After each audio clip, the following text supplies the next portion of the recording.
இட்லி உப்புமா செஞ்சால் எப்படி விரும்பி எல்லாரும் சாப்பிடுவாங்களோ அதே மாதிரி மிச்சமான சாப்பாட்டில் புளி ஊற்றி வச்சு காலையில் தாளித்தோம்னா அதுவுமே வந்து பார்த்திங்கன்னா எல்லாருமே வந்து விரும்பி தான் சாப்பிடுவாங்க.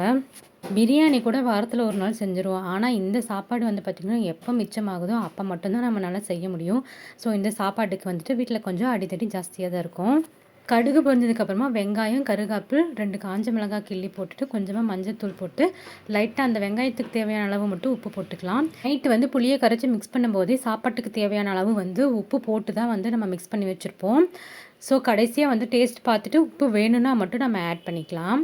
சாப்பாடு நல்லா சூடாகிற வரைக்கும் நல்லா மிக்ஸ் பண்ணிட்டோம் அப்படின்னா சூப்பரான புளி சாப்பாடு வந்து ரெடி ஆயிடுச்சு.